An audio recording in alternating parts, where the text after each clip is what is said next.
अवतार 3 की कहानी वहीं से शुरू होती है जहां अवतार 2 की खत्म हुई। जैक सुली, नेत्री और उनके बच्चे अपने बड़े बेटे नेत्रियम की मौत के गहरे सदमे में होते हैं। खासकर लोआक खुद को अपने भाई की मौत का जिम्मेदार मानता है, लेकिन जैक जानता था कि ये शांति ज्यादा देर तक नहीं टिकने वाली, क्योंकि इंसान फिर से लौटकर जरूर आएंगे। इसी वजह से जैक आने वाली जंग की तैयारी करना शुरू कर देता है। वो समुद्र में गिरे हुए सोल्जर्स के हथियार को इकट्ठा करता है और पानी वाले नाविक कबीले को हथियार चलाने की ट्रेनिंग देता है।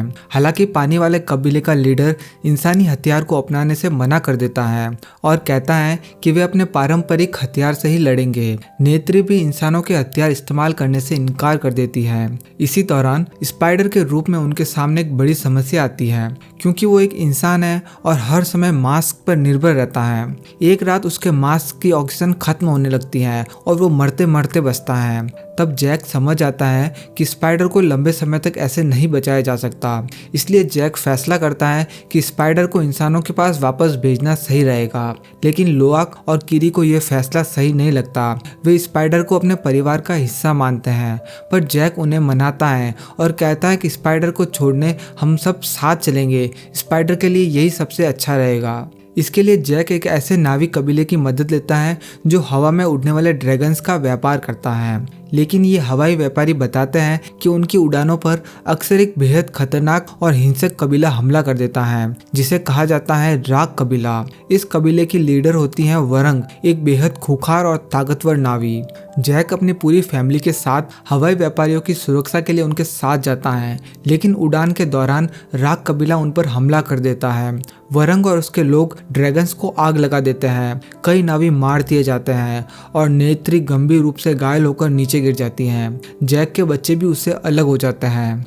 उधर कर्नल माइल्स को जैक की लोकेशन मिल जाती है और वह भी अपने एक साथी के साथ वहां पहुंच जाता है। इसी बीच राग कबीले के लोग जैक के बच्चों पर हमला कर देते हैं। खुद को बचाने के लिए लोआक इंसानी गन चला देता है, जिससे 2 राग कबीले के योद्धा तुरंत मारे जाते हैं। ये देखकर वरंग हैरान रह जाती है और इंसानी हथियारों में दिलचस्पी लेने लगती है।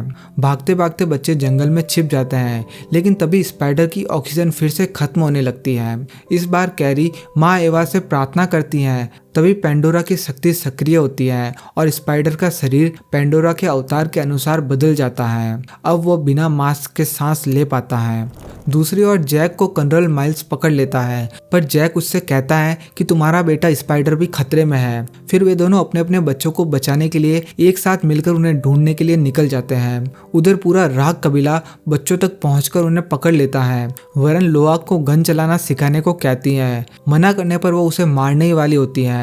तभी जैक और कर्नल वहां पहुंच जाते हैं और उन पर हमला कर देते हैं और लगभग उन्हें हरा भी देते। पर तभी लड़ाई के दौरान वरंग अपनी चोटी कर्नल की चोटी से जोड़ लेती है और उसके दिमाग पर कंट्रोल कर लेती है। वरंग कर्नल के दिमाग से इंसानी हथियार चलाना सीख लेती है और उसके सारे हथियार छीनकर अपने कबीले में बांट देती है। इसके बाद वो जैक, कर्नल और बच्चों को पकड़कर बलि देने की तैयारी करती है। बलि से ठीक पहले किरी पेंडोरा की शक्ति का इस्तेमाल करके जंगल की वनस्पति को नियंत्रित करती है। पेड़ पौधे राग कबीले पर हमला कर देते हैं और जैक अपने बच्चों के साथ वहां से भाग निकलता है। दूसरी तरफ नेत्री अपने कबीले में पहुंचती है, जहां कुछ नावी समर्थक इंसान की मदद से वो बच जाती है। वे लोग उसका इलाज करते हैं। जब नेत्री को वापस होश आता है तो वो अपने कबीले के साथ अपने बच्चों को ढूंढने के लिए निकल पड़ती है। उधर जैक और कर्नल सभी बच्चों के साथ एक सेफ जगह पहुंच जाते हैं और सुबह होने का इंतजार करने लगते हैं। सुबह होते ही नावी कबीले वाले उन्हें ढूंढ लेते हैं, पर तभी माइल्स चुपके से वहां से निकल जाता है। डॉक्टर नॉम जब स्पाइडर को बिना किसी मास्क के खुली हवा में सांस लेते हुए देखते हैं तो वो चौंक जाते हैं। कैंप में पहुंचने के बाद स्पाइडर की जांच होती है और पता चलता है कि पेड़ की जड़ें जंगल के नेटवर्क की तरह उसके पूरे शरीर में फैल चुकी होती है। उसने उसके हर सेल, खून और त्वचा तक को बदल दिया है और अब ये उनसे अलग भी नहीं हो सकता।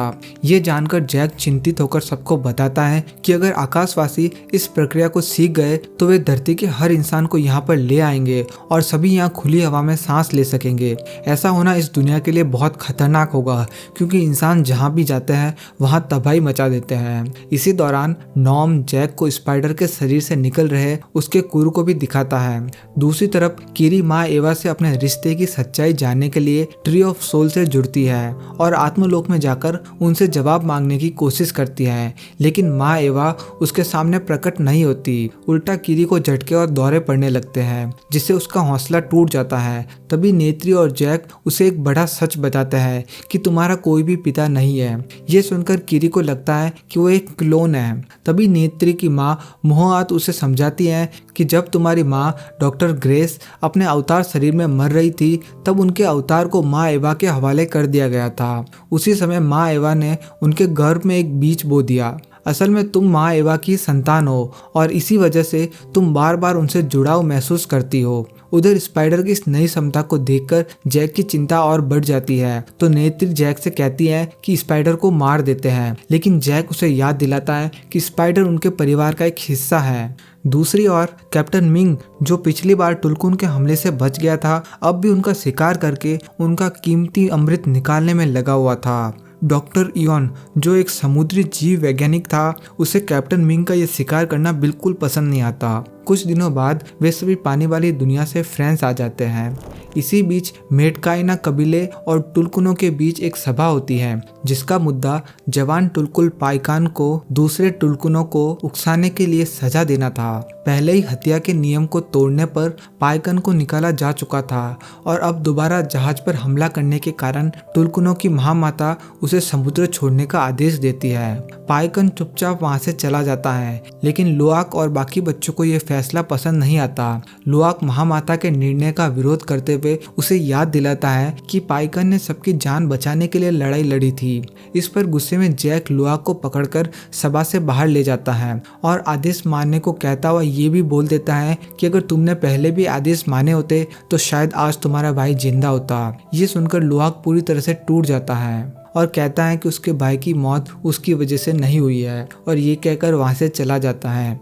नेत्री जैक को समझाती है कि लुआक पर अपने भाई की मौत का दोष मत डालो, वरना तुम अपना दूसरा बेटा भी खो दोगे। उधर अपराध के बोझ में डूबा लुआक खुद को गोली मारने से बाल बाल बचता है। उसी वक्त कीरी और रिया उसके पास आकर उसे समझाती हैं कि हमें तुम्हारी जरूरत है, तुम खुद को इसका दोष मत दो। फिर वे नेत्री के टूटे हुए धनुष को जोड़ने लगते हैं। उधर कीरी स्पाइडर को उसके कुरु के जरिए जीवों से जोड़ने में मदद करती है। वहीं कर्नल जब स्पाइडर का पता नहीं लगा पाता तो वह राग कबीले के गांव जाकर वरंग से मिलता है और उसे अपने उन्नत हथियार दिखाकर कहता है कि वह उसे हथियार, गोला बारूद और रेडियो देगा, जिससे वो अपनी आग को चारों ओर फैला सके और वो हमेशा उनके साथ रहेगा। वरंग उसे बताती है कि जब ज्वालामुखी फटा और जंगल में आग लगी थी तब उसका कबीला जलकर राख हो गया था। उन्होंने माँ एवा से मदद की गुहार लगाई, लेकिन किसी ने उनकी सहायता नहीं की। इसी वजह से उसने माँ एवा को मिटाने की कसम खाई है। इसीलिए उनका कबीला कर्नल की मदद करने के लिए तैयार हो जाता है। इसके बाद दोनों के बीच में समझौता होता है और कर्नल उसे हर तरह का हथियार दे देता है। इधर लुआक अपनी मां नेत्री को धनुष सौंपता है। अपने पूर्वजों का धनुष देखकर नेत्री भावुक हो जाती हैं। इसके बाद लुआक पाइकन को ढूंढने के लिए समुद्र में निकल जाता है और रिया व उसका भाई उसकी चिंता में उसके पीछे चले जाते हैं। दूसरी ओर कर्नल वरन की मदद से जैक का पता लगाता है। जब स्पाइडर और कीरी पंच भरने बाहर आते हैं तभी कर्नल स्पाइडर को पकड़ लेता है, मगर कीरी भागकर जैक को आगाह कर देती है। कर्नल स्पाइडर को अपनी फ्लाइंग ड्रैगन में छोड़कर जैक को पकड़ने के लिए राग कबीले के साथ वापस लौटता है और जैक को बाहर बुलाने के लिए कबीले की झोपड़ियों में आग लगाना शुरू कर देता है। जैक कर्नल के सामने आकर कहता है कि तुम चाहो तो मुझे मार दो, लेकिन पूरे कबीले को बख्श दो। फिर जैक कर्नल के साथ वहां से चला जाता है। कर्नल जैक और राग कबीले को आकाशवासियों के बेस पर ले जाता है। IFF के बैच होने की वजह से सोल्जर्स राग कबीले के लोगों पर हमला नहीं करते जो उन्हें कर्नल ने दिए थे। इसके बाद स्पाइडर पर रिसर्च शुरू होती है। दूसरी ओर लंबा सफर तय करके रिया और उसका भाई लुआक को ढूंढ लेते हैं, लेकिन तभी स्क्विड जैसे जीव जिन्हें सियांग कहते हैं उन पर हमला कर देते हैं। जैसे ही एक सियांग लुआक को मारने वाला होता है, रिया और उसके भाइयों के टुलकन वहां आकर उन्हें बचा लेते हैं। रिया बेहोश होने से पहले लुआक को पानी से बाहर निकाल लेती है। उधर लैब में कर्नल स्पाइडर से मिलकर बातों के जरिए अपने मतभेद मिटाने की कोशिश करता है। भावुक होकर स्पाइडर उससे अपना बैच मांगता है जिसे कर्नल देकर चला जाता है, मगर उस बैच का इस्तेमाल करके स्पाइडर केज से निकल जाता है। उधर लोआक पाइकन को ढूंढ लेता है। पाइकन उसे अपने कुल के आखिरी बचे सदस्य से मिलवाता है जिसके शरीर में एंकर्स घुसे हुए थे और जिसकी आंखें इंसानों ने फोड़ दी थी। वहीं कैप्टन मिग टुल्कुन के उत्सव के दिन ही उसका शिकार करने का फैसला करते हैं। डॉक्टर इयान इसका विरोध करता है लेकिन उसकी कोई भी नहीं सुनता। कर्नल जैक को, जो कि जेल में बंद है, उसे बताता है कि अगली सुबह सबके सामने उसे मार दिया जाएगा। जैक उसे समझाने की कोशिश करता है कि असली कर्नल मर चुका है और वो अब एक आजाद नावी है जिसे माँ एवा का एहसास करना चाहिए, पर कर्नल उसकी बात को इग्नोर करके वहां से चला जाता है। नेत्री आखिरकार धनुष और बम वाले तीर उठाकर कुछ पहरेदारों को मारते हुए उनकी आईएफएफ की आईडी लेकर बेस में घुस जाती है। स्पाइडर मास्क पहनकर भीड़ में जैक को छुड़ाने पहुंचता है। डॉक्टर इयान एक विशाल बुलडोजर से जैक को आज़ाद कराने की कोशिश करता है ताकि जैक टुल्कुन को बचा सके। नेत्री वरंग के तंबू में जाकर उसकी जान के बदले जैक की कैद की जगह जान लेती है, लेकिन तभी कर्नल उस पर गोलियां चला देता है। नेत्री अपने अकरान पर सवार होकर बेस में धमाके करना शुरू कर देती है। डॉक्टर इयान जैक को छुड़ाकर बताते हैं कि आरडीए टुल्कुन के उत्सव पर उनका नरसंहार करने वाली है और सिर्फ जैक ही उन्हें रोक सकता है। सैनिक जैक पर गोलियां चलाते हैं तो स्पाइडर आगे आके उन्हें रोक लेता है, लेकिन जनरल फिर भी उन्हें मारने का आदेश देती है। इससे पहले कि मिसाइल दागी जाए, नेत्री हेलीकॉप्टर उड़ा देती है और जैक व स्पाइडर को बचा लेती है। अगली सुबह जैक नेत्री को बताता है कि कर्नल उन्हें ढूंढ ही लेगा और स्पाइडर पर रिसर्च करके इंसानों को यहाँ ले आएगा, जिससे यह ग्रह भी नष्ट हो जाएगा। इसलिए वो स्पाइडर को मारने का फैसला करता है। नेत्री इससे सहमत नहीं होती। जैक जंगल में उसे मारने की कोशिश करता है, लेकिन वो ऐसा कर नहीं पाता क्योंकि वो भी उसके परिवार का एक हिस्सा था। फिर जैक एक बार फिर जंग लड़ने के लिए टोरुक पर सवार होकर सभी कबीलों को बुलाता है और युद्ध की तैयारी शुरू कर देता है। टुल्कुन परिषद को हमले की चेतावनी दी जाती है, लेकिन महामाता नियम तोड़ने से मना कर देती है। तभी लोआक पाइकन और घायल तनों को लेकर वहां आ जाता है। हालात देखकर महामाता विचार का समय मांगती है। अगली सुबह आरडीए हमला कर देती है। सभी योद्धा टुल्कुन के फैसले का इंतजार कर रहे होते हैं। तभी सभी बड़े टुल्कुन एक साथ हमला कर देते हैं। उसके साथ ही सभी नावी भी हमला कर देते हैं। वे इस जंग को जीतने वाले ही होते हैं कि तभी कर्नल राग कबीले के साथ वहां पे आ जाता है। युद्ध पलट जाता है और नावी हारने लगते हैं। तभी किरी माँ एवा से जुड़ने जाती है। स्पाइडर भी उसकी मदद करता है, लेकिन एक रॉकेट से आध्यात्मिक पेड़ नष्ट हो जाता है।